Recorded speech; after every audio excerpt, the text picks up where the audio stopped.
Yo, what's up, guys? It's your boy Franklin here, and today we're going to be talking about the supposed leak that Pokemon Diamond and Pearl are coming to Nintendo Switch this year. Now, I think it's been a long time coming. A lot of people have been hyped about these two games in particular. I personally believe this is the last chance that Game Freak gets into making this right. Like, I expect a lot of effort from these games because these games are super nostalgic for a lot of the Pokemon fan base, including myself, because these were one of the first Pokemon Nintendo DS games that I owned, right before, I think it was right after Mystery Dungeon Blue Rescue Team, and these were very good. These two particularly very good games.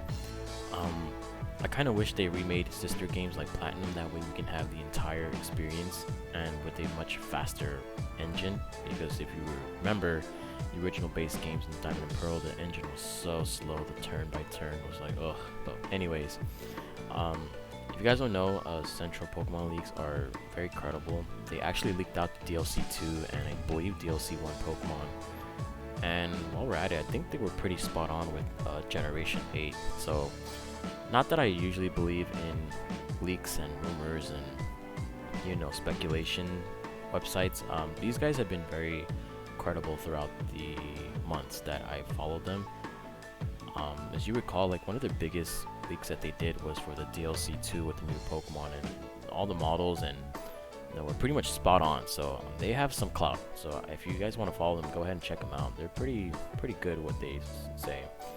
I believe the reason why they made this leak is because if you go look on Twitter, they said something about a domain of Diamond and Pearl, a new one that has been brought to life. It's right here. It's in Spanish, but they do have some translation text here. So there's a subdomain that was activated, so they believe that's where they got the idea that someone might have been working on these games recently. And the fact that they're coming out this year is kind of crazy. But anyways, what do we want from Diamond and Pearl? I just want them to be good, honestly, because like I said, this is the last chance that Game Freak has to make these Pokemon games good. If these games are just straight up trash, I think the Pokemon community is going to rage even harder than Sword and Shield, because these are the quote-unquote timeless classics that cannot be touched. And a lot of people put Gen 4 and Gen 5 on a very high pedestal of the greatest Pokemon games of all time.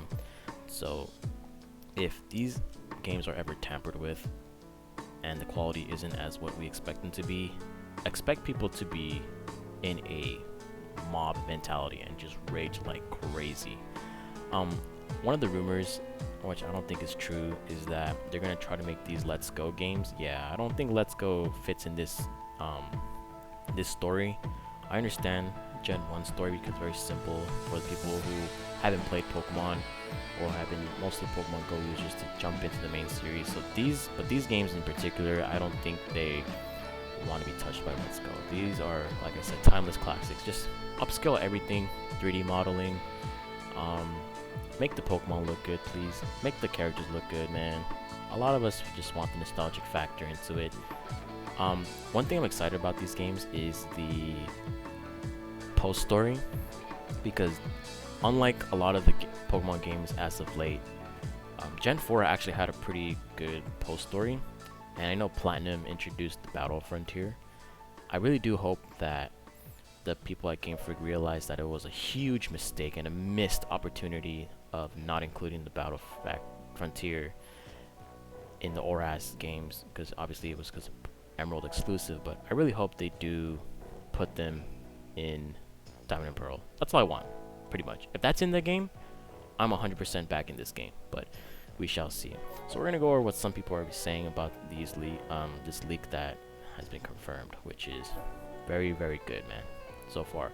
And by the way, I did look at Pokemon Snap. It's starting to look like a pretty good game, but obviously that's not the topic for today. But that's my quick opinion.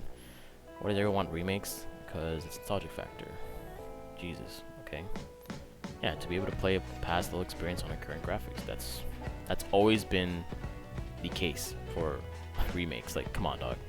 Final Fantasy VII Remake was a banger.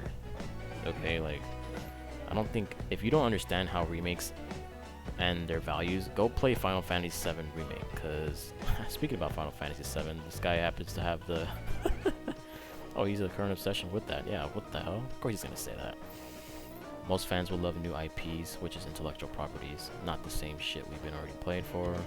Emulation is still an option, but it's not, yeah, obviously not. I do expect these games to be $60. I mean, it's a Nintendo Switch game. There's actually a reason, I think there was actually a manufacturing reason as to why Nintendo Switch games are $60. That's why they're more expensive than 3DS games, of course. There are a lot of hot takes going on around here, but yeah. Gen 5 remakes when? It might be probably in 4 or 5 years. Not right now, though. It's a remake. Can't wait to see Cynthia HD beating the crap out of our own in-game story teams. Better not be Let's Go. As long as I'm... Yeah. What if I told you that just... Also, can we have Mega Evolutions back? I'm not sure about Mega Evolutions because they technically were not introduced, but if they do bring back Mega Evolutions, I do want to see like Staraptor and Luxray getting Mega Evolutions. I don't think that's gonna happen. The one thing I do not want to see in Diamond and Pearl remakes is Dynamax, because Dynamax is a very busted game mechanic and it just doesn't fit properly well with Sinnoh. Even though there was a lot of hints in the Galar region that Sinnoh and Dynamax Energy might be tied together, that's going to be pretty hard to implicate in the story unless it is a post-story content or quest that you might want to encounter, which I think that would be a good idea, but forcing Dynamax into the Sinnoh region is not going to be that great. I really hope they add the event mythical story plots in Diamond and Pearl, because as you remember, like, Darkrai had its own story, kind of. Shaman had its own story. Arceus technically did have its own with the Hollow Origin. I really hope Hollow Origin is accessible in these games, because I really would want to see that.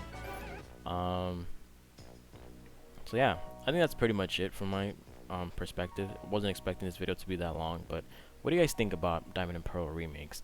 I, for one, am all for it as long as they don't tamper it to the point that it becomes unbearable, because Pokemon right now is kind of stagnant and a bit slow, even though we have been getting DLC waves. I don't know if there's going to be another DLC wave. I haven't really heard of anything about it as of recently.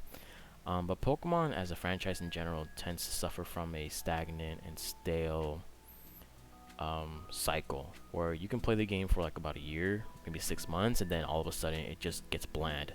But luckily with the DLC it helped out quite a bit, so perhaps with these remakes there might be DLC.